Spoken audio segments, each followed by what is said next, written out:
Yo, what's up, YouTube? This is Jedi. Just taking a look today because we actually got our first official patch notes. It's breaking down everything that's changing coming up in Season 7, which will actually go live November 4th, 8 p.m. Pacific time, which is 11 p.m. my time since I'm in the East Coast. But let's take a look, break down these patch notes and see what's happening. They got a lot of stuff that's changing for this upcoming season, and it's going to be really, really good. Season 7 is looking like the biggest season yet, and I can't wait for it.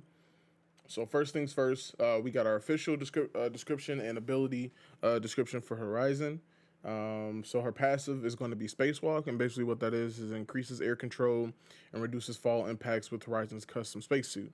So take an example like when you're on Octane's jump pad, better air control there, and less of an impact when you hit the ground off a jump or off a landing or anything like that. Her tactical is going to be gravity lift, which are those lifts that we've seen in for her experiment challenges, which have been on King's Canyon and World's Edge. But basically reversing the flow of the gravity, lifting players upward and boosting them outward when they exit. And her ultimate is called Black Hole.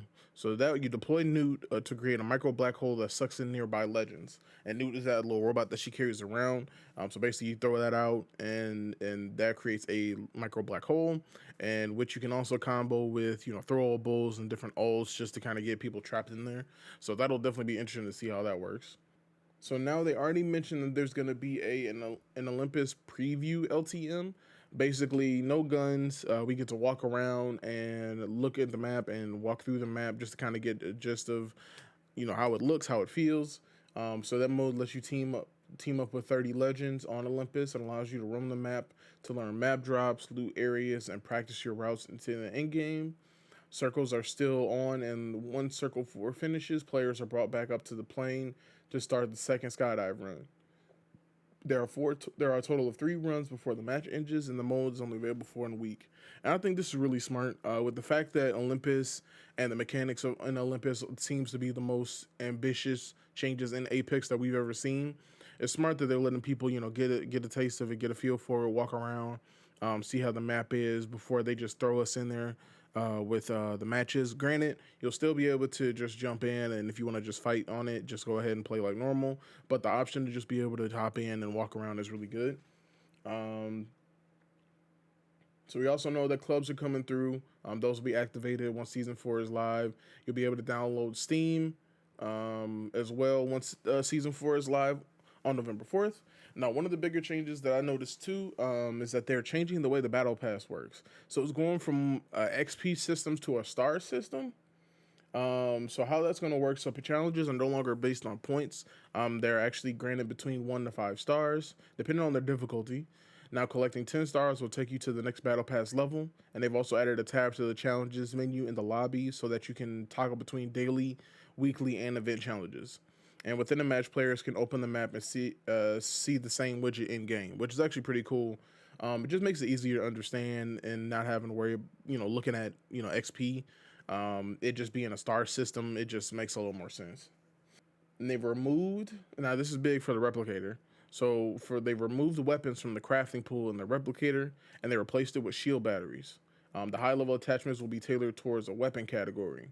So they now prevent players from picking up items that you have crafted for the first 5 seconds after crafted, and this can be disabled by pinging them. So basically, like if you craft something, and I'm pretty sure everybody's had it happen to, where you craft something, if you're playing with randoms or not, somebody just comes over and picks it up.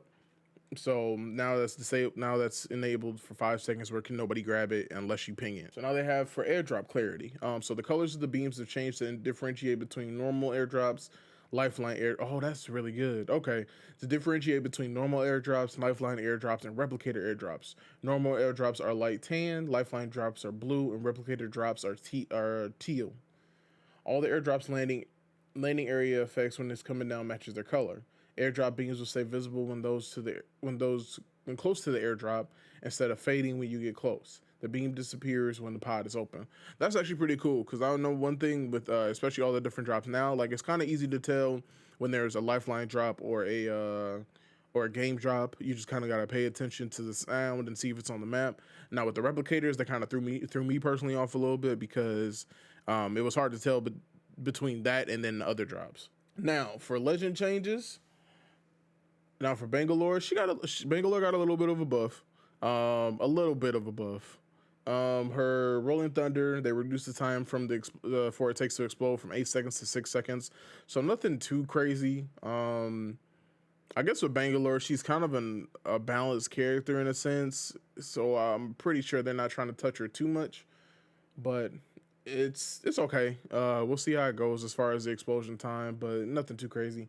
Now with Caustic, with his gas traps and his gas grenades, so legends no longer get blurred vision effect while in the gas. That's wild. Now and the damage updated from 4 to 10 ticks of damage to 6 to 12 ticks of damage. So now they said fighting Caustic is one of the most frustrating things in Apex, and that's a fact. And yet we need the gas to represent meaningful threat, or else enemies will just ignore it. With this change, we're attacking what we think will be the greatest contributor to this frustration, the fact that your vision is blurred while you're in the gas. This made it extremely hard to fight back. To make up for lost power, we're upping the damage from the gas a bit. I feel like that's fair.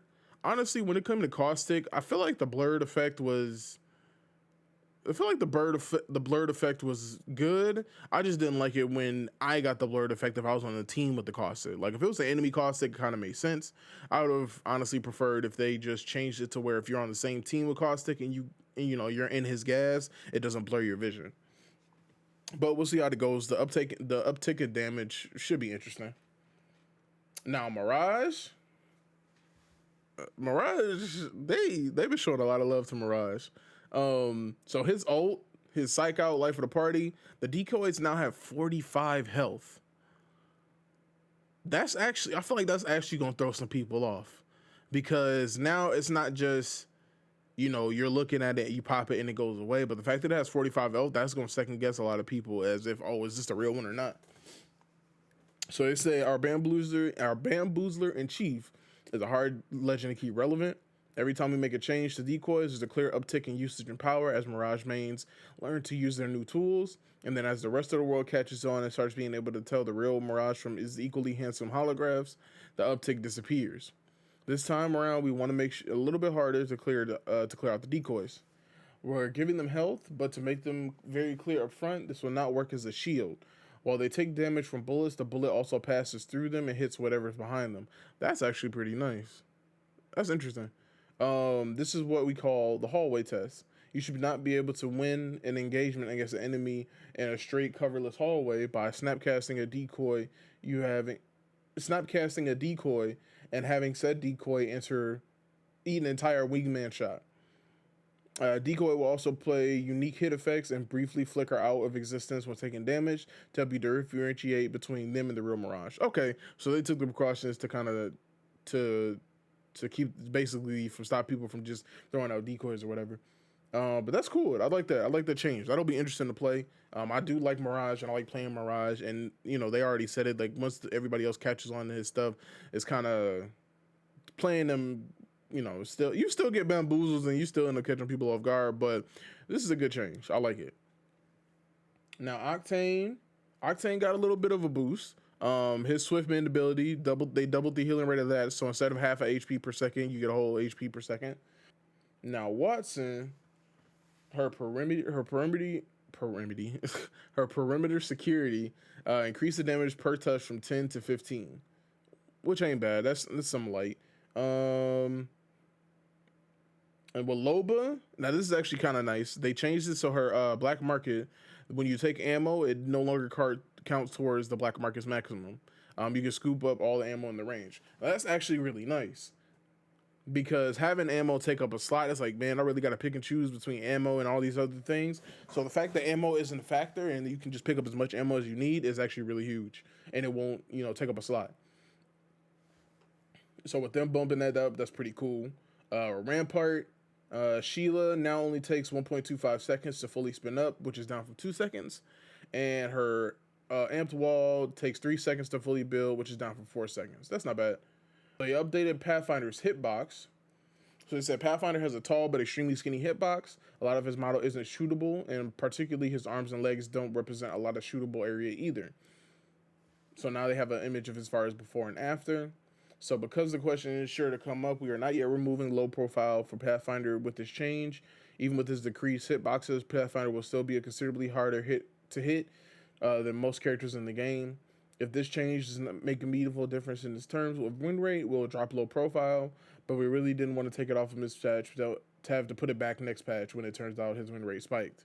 Okay, so they know what the deal is, so they just trying some stuff out in the meantime. All right, we'll see how that go. I play Pathfinder. We'll see how that goes. Now with his grapple, they basically said he no longer needs to be on the ground for the grappling hook to be considered finished, which is actually really good. The speed to which Pathfinder needs to drop for us to consider grappling hook finish was increased from 300 units per second to 500 units per second. The maximum cooldown for the grappling hook was lowered to 30 seconds from 35 seconds. The maximum amount of time travel between the new cooldown is now set 5 seconds rather than being uncapped. And that means effectively you can never incur more than a 35-second cooldown. All right, cool. I don't have to be on the ground when I hook and swing as far as for it to consider maxed out, which is good. And them knocking down that cooldown to 5 seconds is nice too. They're touching on it, so we'll see how it goes. Now, as far as the weapon meta, so the R99 is going to be out of supply drop. I had mentioned that in a previous video. That's going to be in the normal loot pool. They actually decreased the damage from 12 to 11 since the care package version. Okay, that makes sense. And ammo drop off is 20, 22, 24, and 27. All right, not bad. So the Prowler is going to be in the supply drop, and despite the select fire hop up being removed from the loot pool this season, the Prowler will still be able to have the ability to change between 5 rounds to full auto, and the magazine size is going to be 35, and the reserve ammo is going to be 175. So the new full kitted weapons are going to be the Wingman, the Sentinel, the Havoc, the G7, and the Alternator, and the Devotion, Massive, Triple Take, Flatline, and Volt are going to be taken out. So with the Hemlock, they increased the horizontal recoil of the first 3 shots slightly to the right. First burst when in burst mode. They increased the recoil magnitude of the later stages of the pattern.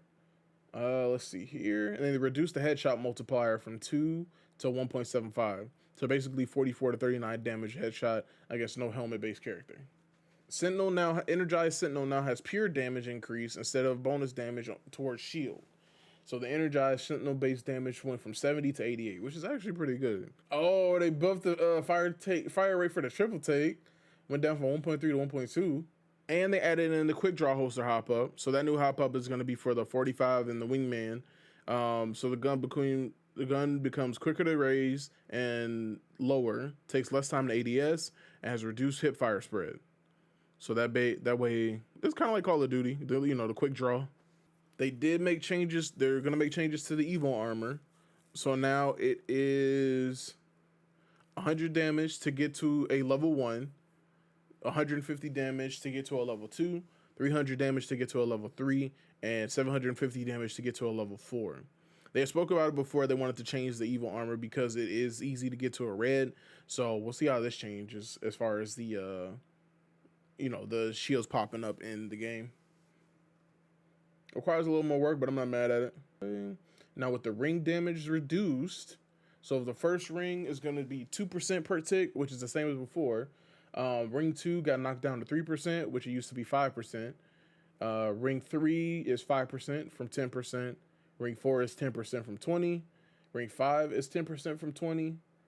And ring 6 is 15 from 25. And ring 7 is 15 from 25.